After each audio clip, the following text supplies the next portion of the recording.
স্বরাষ্ট্র মন্ত্রণালয় নিশ্চিত করেছেন। জানতে চাচ্ছে স্যার খুনিরা কি দেশে আছে নাকি স্যার বিদেশে পালিয়ে গেছে স্যার? মানুষ স্যার আপনার মধ্যে জানতে চাচ্ছে সবকিছু তো এখানে বলা যায় এবং আইন শৃঙ্খলা পরিস্থিতি দৃশ্যমান পরিবর্তন না দেখাতে পারলে স্বরাষ্ট্র উপদেষ্টা, আইন উপদেষ্টা এবং পররাষ্ট্র উপদেষ্টাকে পদত্যাগ করতে হবে।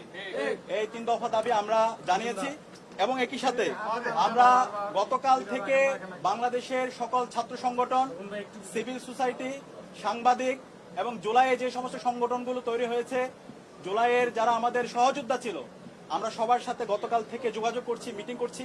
ছাত্রদল, ছাত্র শিবির, ইন্ডিপেন্ডেন্ট অ্যাক্টিভিস্ট এবং বামপন্থী সংগঠন, ইসলামিক সংগঠন এবং সব ধরনের নাগরিক, ছাত্র এবং নাগরিকদের সাথে আমরা যোগাযোগ করেছি। আমরা সারা দেশে সবাইকে ঐক্যবদ্ধ হওয়ার জন্য আমাদের ফেসিবাদের বিরুদ্ধে, আমাদের কমন এনিমি ভারতের যে হচ্ছে যারা বাংলাদেশে দাসত্ব কায়েম করতে চায় এবং একই সাথে এই পতিত ফেসিস্টদের বিরুদ্ধে আমাদের ঐক্যবদ্ধ হওয়ার জন্য আমরা সবার সাথে কথা বলেছি এবং সকল ফেসিবাদ বিরোধী যারা আন্দোলন সংগ্রাম করেছে সবাই একমত হয়েছে এবং খুব দ্রুতই সকল ফেসিবাদ বিরোধী আমরা যারা জুলাই একসাথে নেমেছিলাম আমাদের সম্মিলিত কর্মসূচি আপনারা দেখতে পাবেন।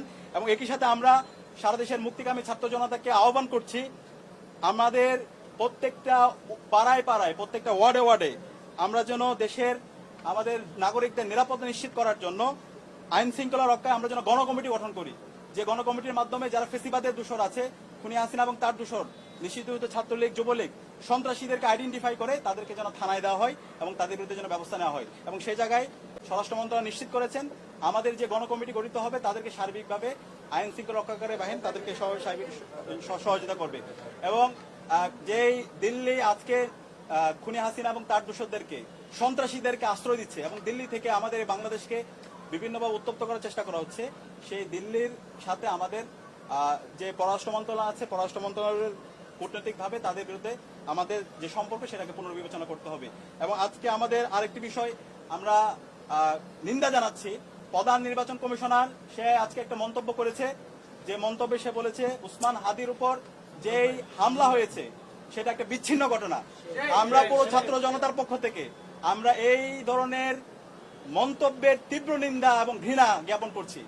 আমরা দ্রুত অনুরোধ করব প্রধান নির্বাচন কমিশনারকে, আপনি দ্রুত আপনার এই বক্তব্য প্রত্যাহার করেন এবং সেটার জন্য জাতির কাছে ক্ষমা চেয়ে আপনার জায়গা থেকে আপনি দায়িত্বশীল আচরণ করেন।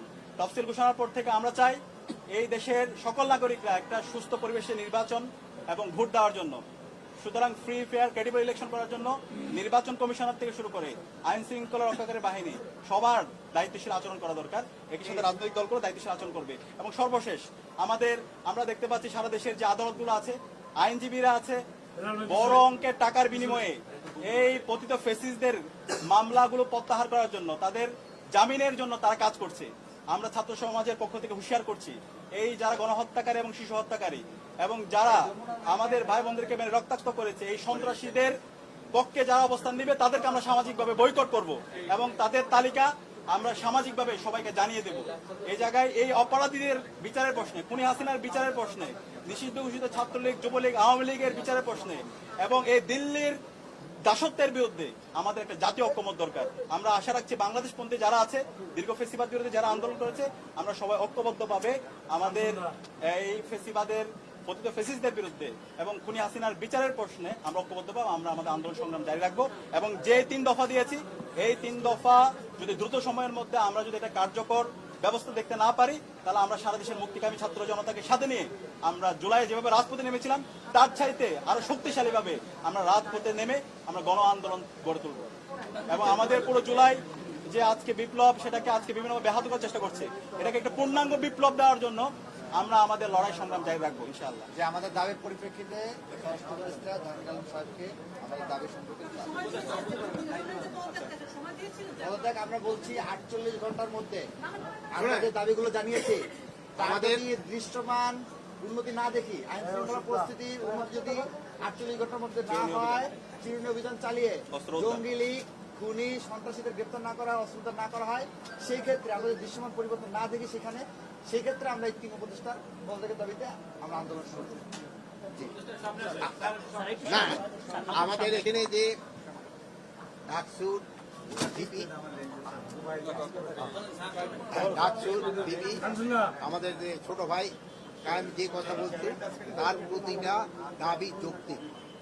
আমরা এই দাবিগুলো এর আগেও আমরা কিছু কিছু আপনাদের সামনে বলছি যে আমরা এখানে গতকালকে মিটিং এর পরে বলেছি যে এইগুলি আমাদের আরো ব্যবহার করতে হবে এবং তাদের এই যৌক্তিক দাবিগুলি আমরা অবশ্যই করব। এবং এই আরেকটা জিনিস হলো আমাদের ওসমান ভাই এখন যে অসুস্থ, আপনারা তার জন্য একটু দোয়া করবেন, ওই যেন এনি যেন আবার সুস্থ হয়ে আমাদের মাঝে ফিরে আসতে পারে।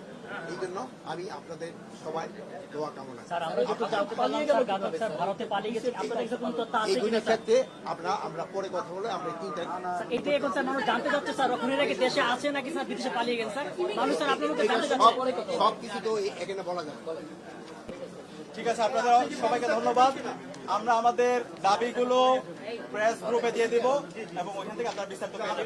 ধন্যবাদ। প্রিয় সাংবাদিক বন্ধুগণ, আপনারা জানেন ইনকিলাব মঞ্চের সমাবেশ শহীদ মিনারে অনুষ্ঠিত হচ্ছে। আমরা দেশবাসীকে আহ্বান জানাচ্ছি আপনারা সবাই সচেতনভাবে সেই সমাবেশ অংশগ্রহণ করুন। ধন্যবাদ।